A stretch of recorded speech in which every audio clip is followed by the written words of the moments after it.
D G صاحب میرا سوال اسپیسیفکلی ہے 9 مئی کے جو فیلڈ جنرل کورٹ مارشلز ہوئے ہیں ملٹری کورٹ سے، مختلف آراء مختلف متضاد جو باتیں ہوتی رہیں ماضی میں کہ ان کے کورٹس میں کیس جانے چاہیے فوجی عدالتوں میں یا نہیں، لیکن بہرحال سپریم کورٹ کا جو فیصلہ آیا اس کی روشنی میں پہلے 25 اور اس کے بعد 60 لوگوں کو 9 مئی سے جو متعلقہ تھے ان کو فیصلے سنائے گئے ہیں، مجموعی طور پر 25 ہیں، 85 بن جاتے ہیں۔ کیا یہ سمجھا جائے، تصور کیا جائے کہ یہ جو 9 مئی کے معاملہ ہے ان سزاؤں کے بعد یہ اپنے منطقی انجام تک پہنچ چکا ہے؟ دیکھیں جی، 9 مئی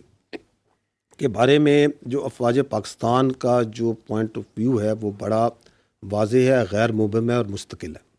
اور وہ یہ ہے کہ 9 مئی افواج پاکستان کا مقدمہ نہیں، یہ عوام پاکستان کا مقدمہ ہے۔ یہ بات کلیئر ہونی چاہیے ہمیں، اس لیے کیونکہ اگر کوئی جتھا، کوئی مسلح گروہ،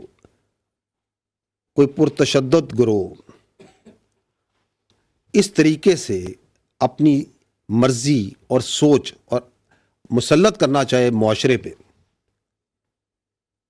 اور اس طرز عمل کو قانون کے مطابق اور آئین کے مطابق نہ روکا جائے، تو آپ کے ہمارے اس معاشرے کو ہم کس طرف لے کے جائیں گے؟ جہاں تک آپ نے سزاؤں کا ذکر کیا، دیکھیں 2023 میں اعلیٰ عدلیہ کے فیصلے کی روح میں جو عمل تھا ملٹری کورٹس میں جن لوگوں کو ریفر کیا گیا تھا وہ منجمد کر دیا گیا۔ حال ہی میں جب یہ 7 رکنی بینچ نے اس کے اوپر فیصلہ دیا تو اس کی روشنی میں سزائیں سنانے کا عمل اب مکمل کیا جا چکا ہے، اور اس کے اندر مروجہ قانون کے تحت ثبوت اور شواہد کے مطابق اور تمام قانونی تقاضوں کو پورا کر کے وہ تمام لوگ جو 9 مئی کی ہنگامہ آرائی میں ملوث تھے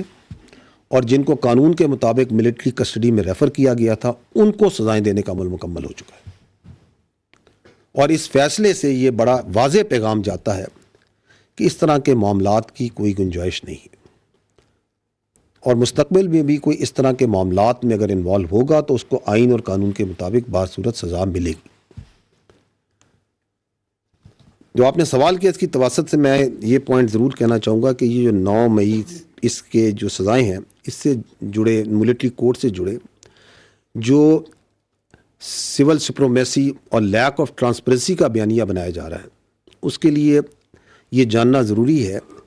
کہ جو پاکستان میں ملٹری کورٹس ہیں یہ آئین اور قوانین کے مطابق دہائیوں سے قائم ہیں اور عمل میں ہیں، اور یہ انصاف کے تمام تقاضوں کو بخوبی پورا کرتے ہیں، اور یہ کہ انٹرنیشنل کورٹ آف جسٹس جو ہے اس نے بھی ان کے اس پورے پروسیس کو انڈورس کیا ہوا ہے۔ آپ کو یہ معلوم ہونا چاہیے کہ ملٹری کورٹس میں جو ملزمان ہوتے ہیں ان کو اپنا وکیل کرنے، اپنا ایویڈنس پیش کرنے، اپنے گواہ لانے، کراس ایگزامینیشن کرنے اور دیگر تمام قانونی حقوق مکمل طور پہ حاصل ہوتے ہیں، اور اگر سزا ہو جائے اور وہ مجرم اور تو ان مجرموں کو نہ صرف یہ کہ کورٹ آف اپیل میں چیف آف آرمی سٹاف سے پٹیشن کر سکتے ہیں، ہائی کورٹ میں اپیل اور سپریم کورٹ میں اپیل کا بھی انہیں حق حاصل ہے، اور یہ بھی آپ کے سامنے مسلمہ حقیقت ہے کہ یہ فیصلے بھی قانونی طور پہ صرف اس سے سنائے گئے ہیں جب سپریم کورٹ نے ان کو سنانے کا حکم جاری کیا۔ تو یہ سوال یہ ہے کہ پھر یہ جو بیانیہ ہے یہ بنتا کیوں ہے؟ وہ اس لیے بنتا ہے کہ یہ 9 مئی کے سانحے سے جڑے واقعات ہیں، ان کا جب کوئی قانونی طور پہ اور اخلاقی طور پہ جواز نہیں ہے اور اس کو آپ کسی طریقے سے ڈیفینڈ نہیں کر سکتے، تو پھر ملٹری کورٹس کا جو پروسیس ہے اس پہ ایک پروپیگنڈا بنایا جاتا ہے۔ جبکہ دلچسپ بات تو یہ ہے کہ کچھ عرصہ پہلے جو ابھی ناصر اس پہ بات کر رہے ہیں وہ خود ان کورٹس کے بہت بڑے دائی ہوتے تھے۔ اور اگر انٹرسٹنگلی میں آپ کو ایک اور چیز آپ کے توسط سے بتاتا ہوں کہ کچھ عرصہ پہلے تو یہ بیانیہ بنایا جا رہا تھا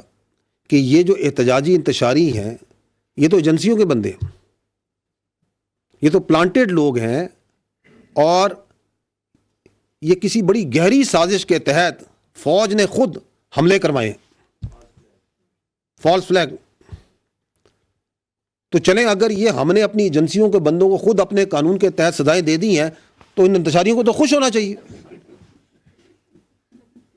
اب وہ پریشان ہے، اس لیے کیونکہ اپنے اقتدار کی ہوس میں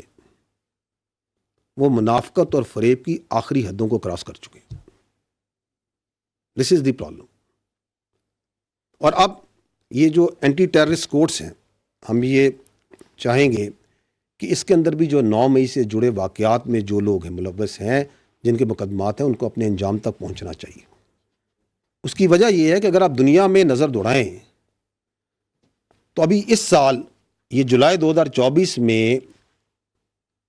جھوٹی پوسٹوں پہ لندن میں، انگلینڈ میں، برطانیہ کے اندر وہ کیا کہتے ہیں نسلی فسادات ہوئے، تو کتنی سرعت کے ساتھ بالغ انکلوڈنگ نابالغ لوگوں کو سزائیں دی گئی. 2020 میں جب کیپٹل ہل پہ حملہ ہوا تھا تو سینکڑوں لوگوں کو کتنی سپیڈ کے ساتھ سزا دی گئی. اس سے پہلے آپ کو لندن رائٹس یاد ہوں گے، آئی تھنک 2011 1200 سے زیادہ لوگوں کو سزائیں دی سپیڈی جوڈیشل سسٹم نے. 2020 میں یا نہیں 2023 میں آئی تھنک وہ فرانس کے فسادات ہوئے، 700 سے زیادہ لوگ کورٹس بیٹھے، دنوں میں انہوں نے سزائیں سنائی.